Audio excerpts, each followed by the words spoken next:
Joining me now live virtually to do some analysis of the top stories. I'm now being joined live virtually by a public affairs analyst, Olushola Olowoyeye. Good morning, sir. Many thanks for joining us on the program. Good morning, and how are you? Very well, thank you. I believe you had the top four stories we're tracking at this hour. And let me start first by asking of your opinion. The World Bank has marginally declined, downgraded in a way, Nigeria's economic growth for the year 2023 from 3.1%, we got earlier at the beginning of this year, to 2.8%. How does this come to you? Your reaction?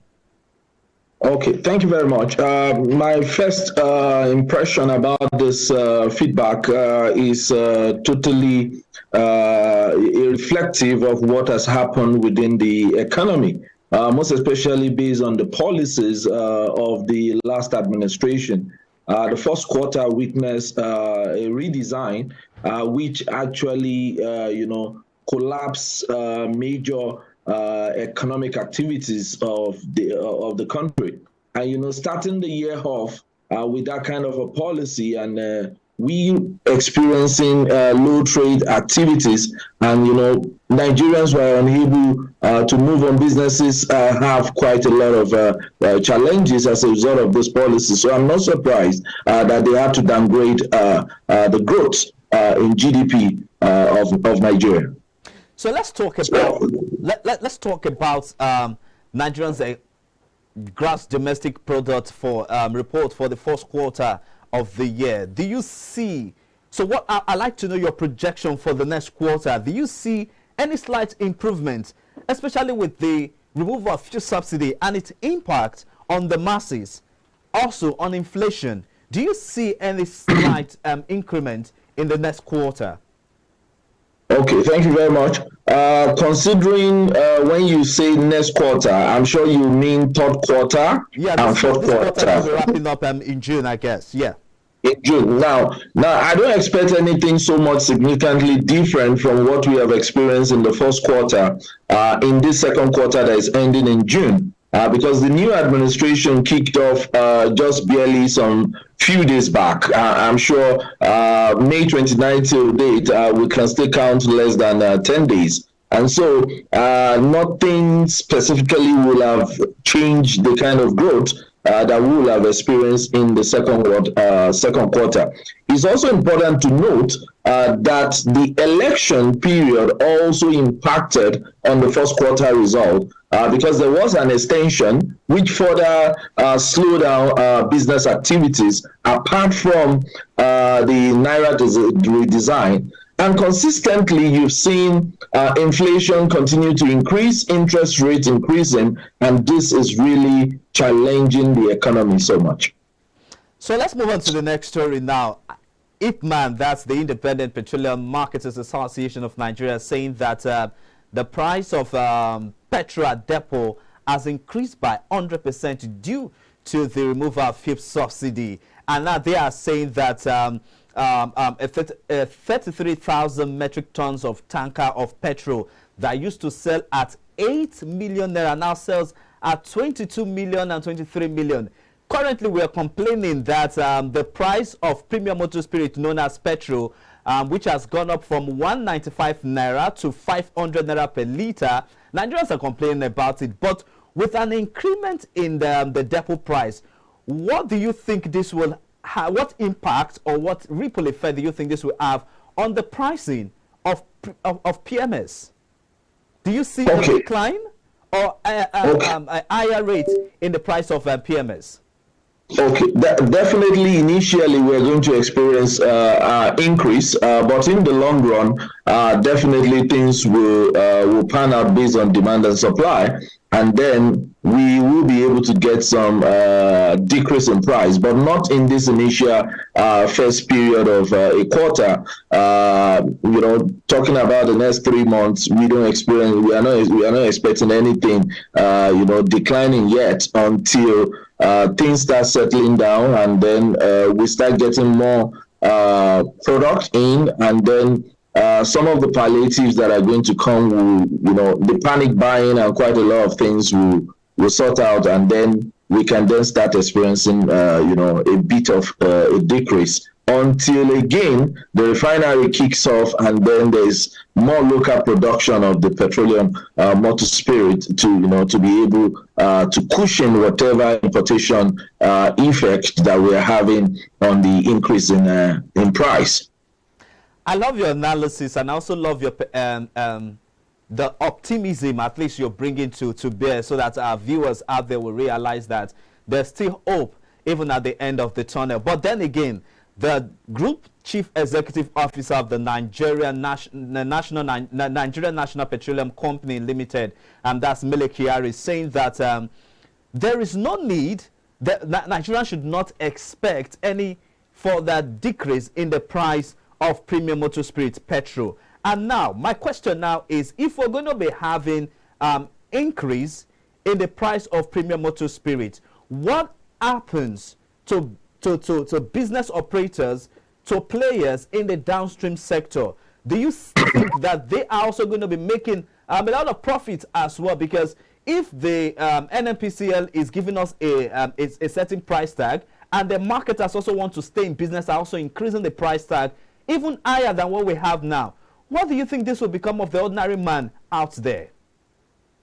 Okay, thank you very much. Looking at your analysis, and talking from the perspective of the independent petrol marketers, looking at things from the perspective that the capital involved in doing this business has changed. Most especially where they could get a 33,000 liter tank for about 8 million, and now it's going to be costing about 22 million. An average business person, a capitalist, want to transfer the burden immediately to the consumer. But in the long run, when you are able to now realize as much of your capital from your old product compared to what you are going to get on the new product, and then you are able to settle into the new regime we have found ourselves, where PMS is now trading above 500 naira.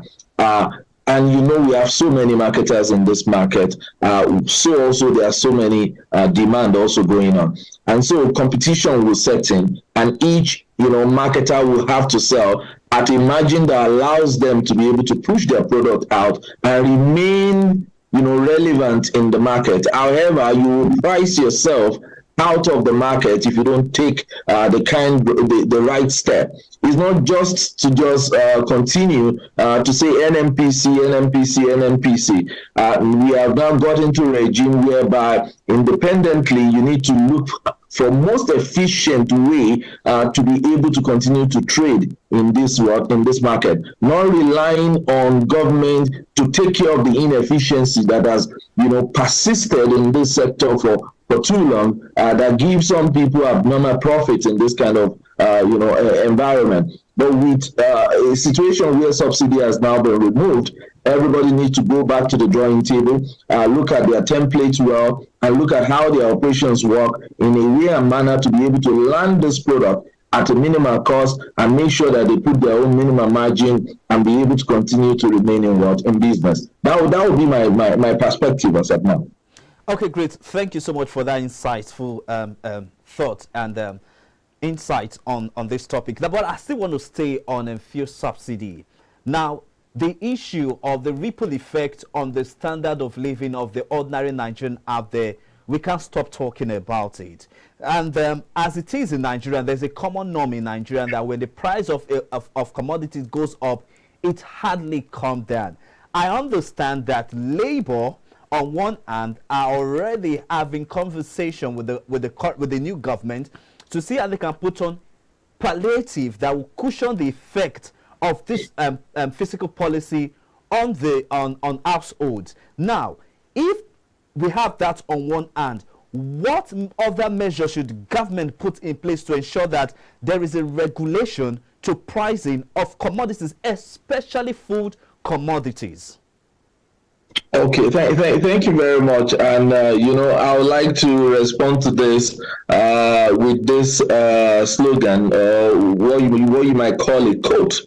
What we are currently experiencing in the country now is more or less like no pain, no gain without a pain. So more or less, almost every Nigerians are currently experiencing this, tough, decision that is going to turn situations, the situation of the economy around. However, it comes with a lot of pain at the same time.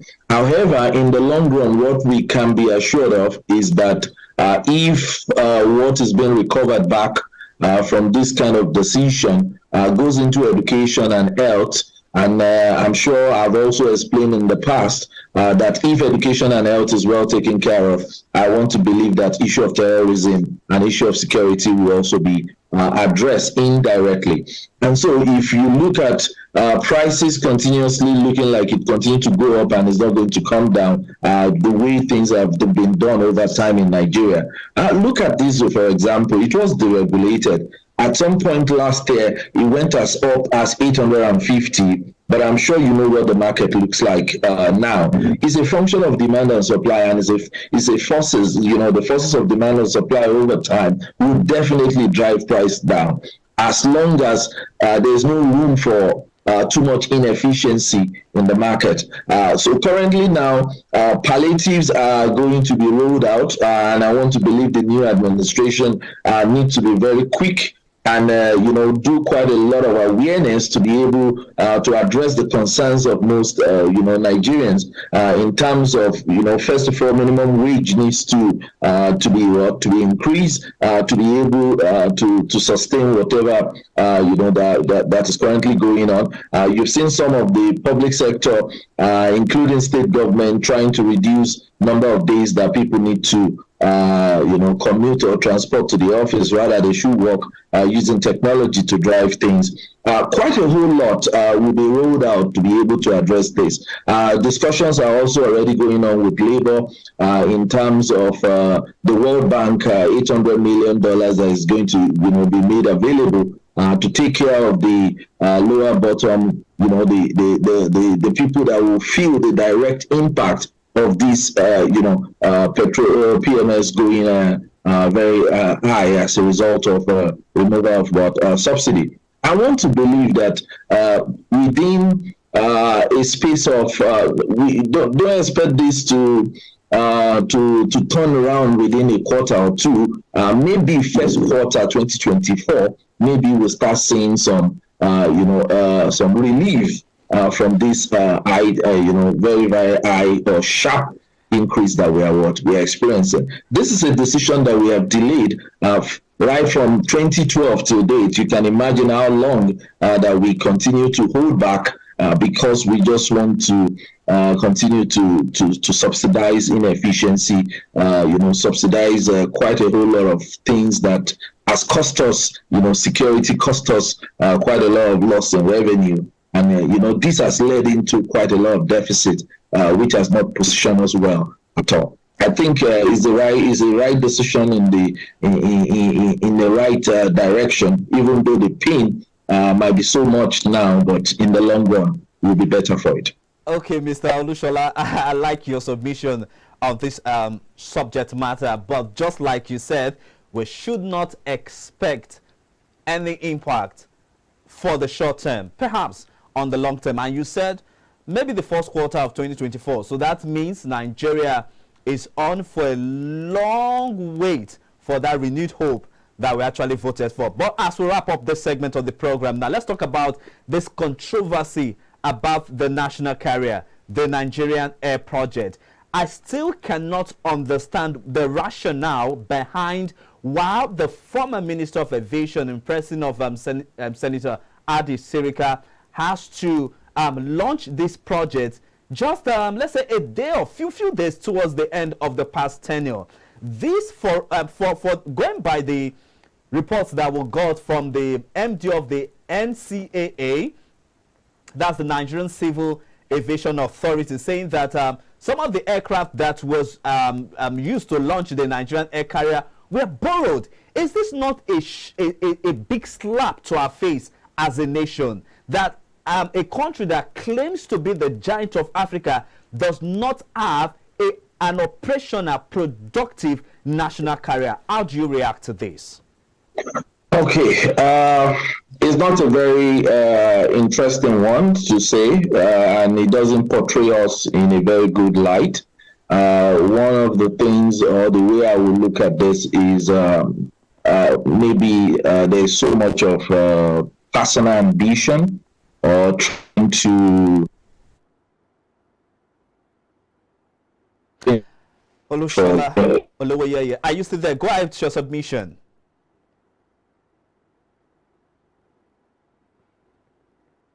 Okay, we're trying to reconnect with my guest, the public affairs analyst, as he gives us some insight into the development that led to the flag off of the national carrier Nigerian Air project. The House of Representatives yesterday had a meeting with some of the relevant stakeholders, both the private sector and also regulators. And in the investigative hearing yesterday, they said that they have actually declared the national carrier a fraud, and they're asking the President Bola Ahmed Tinubu to ensure that those who are involved in this failed project be brought to book. They are being prosecuted, and then again they are being jailed for spending so much money and then putting the country in a bad image. Mr. Olushola, are you still there?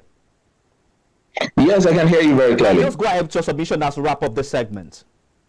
Okay, just like I mentioned earlier, this is not a good one for Nigeria at all. The image that the portrayal of us as regards this Nigerian here is not a good one.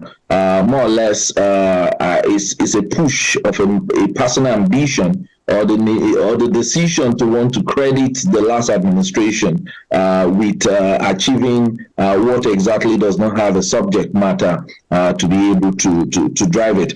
So I want to believe that the new administration will take a quick decision on this.